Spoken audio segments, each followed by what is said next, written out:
used to work the late shift at a 24-hour convenience store, and I always thought I could handle the solitude. The store wasn't in the best part of town, but it wasn't terrible either. I'd get the usual late-night traffic, drunks, people grabbing snacks after a night out, the occasional car breakdown. Nothing out of the ordinary, or so I thought. One night, around 2:30 a.m., I was finishing up stocking the shelves when the phone rang. The store's landline phone never really rang unless it was a customer calling about something, and even then, it was rare. So I picked it up without thinking much of it. "Hello," I said, my voice a bit groggy from the late hour. There was a long pause, a very long pause. Then I heard breathing, slow, steady, like someone was standing right next to me. But when I glanced around the empty store, there was no one there. "Hello," I repeated, feeling the hairs on the back of my neck stand up. The voice that came through the line was soft, almost a whisper. "I see you." I froze. My first instinct was to hang up. Maybe it was some prank call or a wrong number, but the tone of the voice, it wasn't playful. It wasn't a joke. It was cold, flat, and serious. My heart started pounding in my chest. I set the phone back on the receiver, trying to brush it off, but the strange feeling lingered.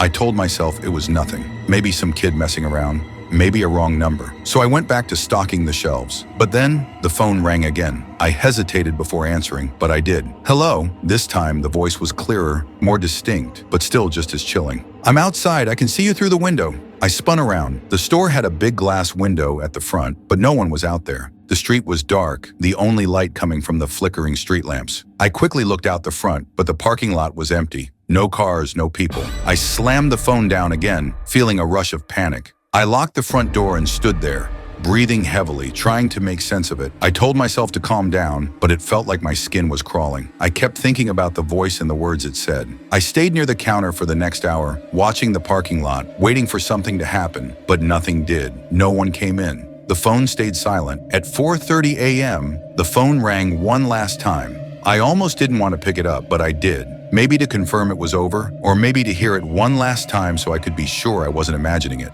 "Hello," I said, my voice shaky. There was no breathing this time, no whisper, just a faint, distant noise, almost like the sound of someone dragging something heavy across the floor. And then the voice, barely a whisper. "I'm inside." My blood ran cold. My eyes immediately darted to the front door. Still locked. The parking lot was still empty. I started looking around the store, checking each aisle, each corner. Nothing was out of place, but I felt watched. Every step I took, I could feel someone right behind me. The silence was deafening. I grabbed the phone to call the police, but before I could dial, the lights went out. The entire store plunged into darkness. I couldn't even see my hand in front of my face. Panic surged through me as I fumbled for my phone to use its flashlight. The phone rang again, and my heart nearly stopped. I couldn't handle it anymore. I wanted to run, but my legs felt frozen. I answered the phone one last time. "Where are you?" the voice whispered. I felt a cold breeze brush past me, and in that instant, I knew I wasn't alone. I never went back to that store. I left that night and never returned, and they never found out what happened to me or why I quit so suddenly. But I still hear the voice sometimes. I don't know how, but I know it's still out there, watching, waiting, and every now and then, when I'm alone at night, the phone will ring. Every time I think it might be the same voice, I'm just praying it's not.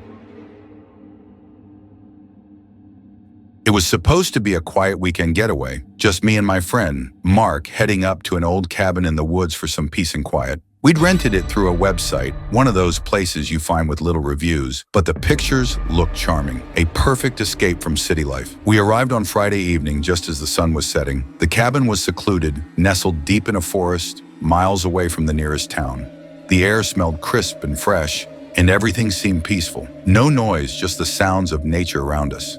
I thought it would be a great chance to unwind. We unpacked our stuff and got comfortable inside. The cabin was small with one bedroom, a living area with a fireplace, and a tiny kitchen. Everything seemed fine at first except for one thing. There was a strange feeling about the place. It was hard to explain. It was like someone had been there before, but not recently. It was as if the place was waiting for something. We made dinner, had some drinks, and talked, just catching up. The first night was uneventful, but that's when the first odd thing happened. Around 2 a.m., I woke up to the sound of footsteps outside the cabin. Heavy footsteps, like someone walking around the porch. I figured it was a deer or some other animal, but the sound was too deliberate, too human. I listened for a few moments, my heart starting to race, but then the sound stopped. I tried to brush it off, assuming it was just my mind playing tricks on me in the quiet of the woods. I went back to sleep, but Mark didn't. The next morning, he was acting strange. He was quiet, like he hadn't gotten any sleep. I asked him if he was okay, and he told me something that made my stomach drop. I heard someone last night, he said. Around 3 a.m., I woke up and there was someone standing by the window.